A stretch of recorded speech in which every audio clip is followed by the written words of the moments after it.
Rabu 1 November 2023, Dewan Perwakilan Rakyat Daerah DPRD Kota Madiun menggelar rapat paripurna dengan agenda jawaban Wali Kota Madiun atas pemandangan umum fraksi-fraksi DPRD dalam pembahasan Raperda tentang APBD tahun anggaran 2024.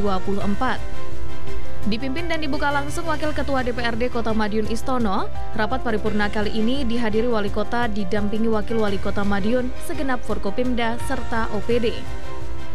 7 fraksi DPRD Kota Madiun, yakni fraksi PDIP, fraksi Perindo, fraksi Gerindra, fraksi Demokrat, fraksi PKB, fraksi PSI Nasdem, dan fraksi PKS PAN telah menyampaikan pemandangan umumnya melalui masing-masing legislator pada rapat paripurna sebelumnya, di mana beberapa di antaranya terkait tentang penurunan pendapatan asli daerah yang bersumber dari pos pendapatan deposito dan pos Badan Layanan Umum Daerah atau BLUD, serta terkait pendampingan UMKM dan diskon sewa kios yang ada di Pasar Besar Madiun.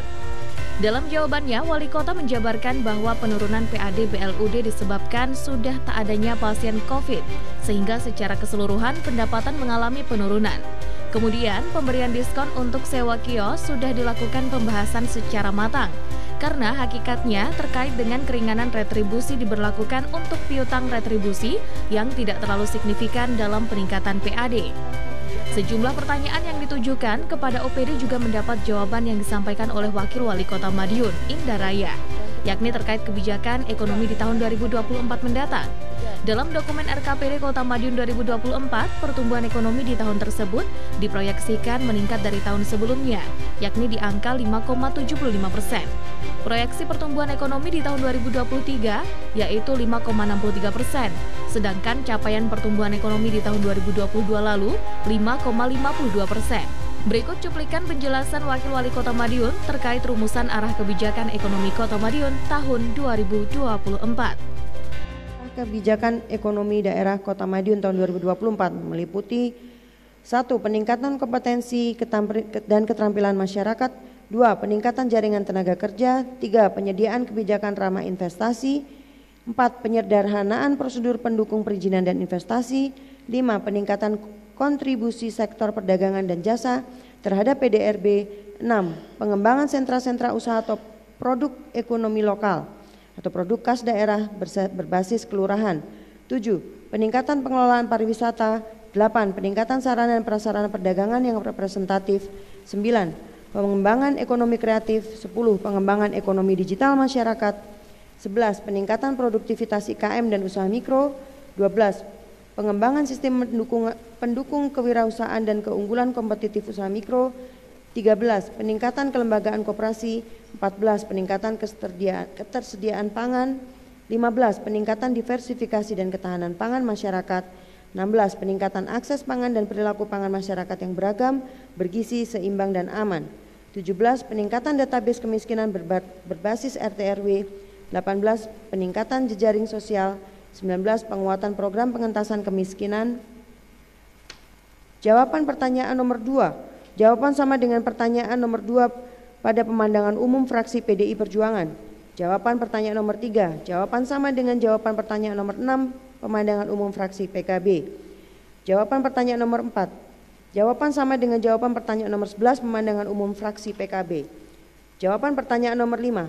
Betul, dengan adanya informasi resmi dana transfer ternyata total pendapatan transfer lebih besar dari asumsi di era APBD yang masih menggunakan informasi pendapatan tahun 2023 dan pasti akan dimasukkan dalam APBD saat finalisasi nanti, sehingga potret APBD Kota Madiun sudah bisa menunjukkan kondisi yang sebenarnya. Wali Kota Madiun, Maidi, menegaskan jawaban yang disampaikan dirasa sudah sesuai dengan kondisi dan aturan yang ada. Dalam draft jawabannya pun sudah dirinci guna menjawab pertanyaan dari masing-masing fraksi DPRD Kota Madiun. Wali Kota itu menjawab komandannya aturan kita sampaikan, sehingga dari aturan-aturan yang mungkin ada kelupaan, inilah kita sampaikan lagi. Dasar-dasarnya apa, itu pakai aturan semuanya. Insya Allah dengan dijawab dengan aturan itu ya itu jawabannya, aturan-aturan yang ada. Sehingga kebijakan-kebijakan yang diambil wali kota itu berdasarkan perda, berdasarkan peraturan wali kota.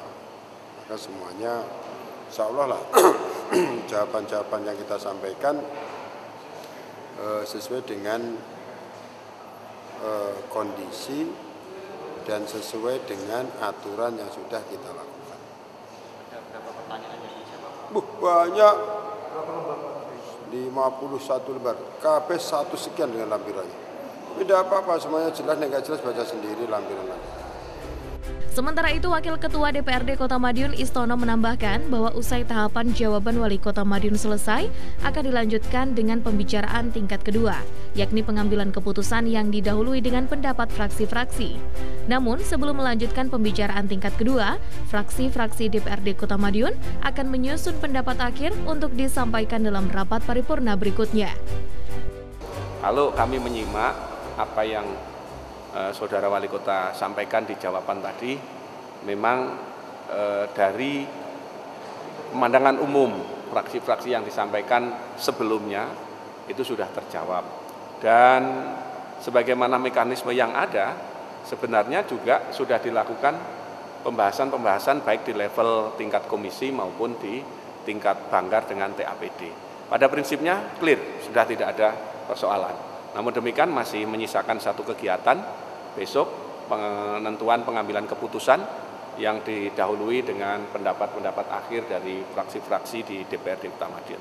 Ya, saya berharap teman-teman selalu ikutin itu, apapun yang terjadi, tetapi sekali lagi menurut hemat kami semuanya sudah clear dan insya Allah kemanfaatannya bisa dirasakan oleh seluruh masyarakat Kota Madiun.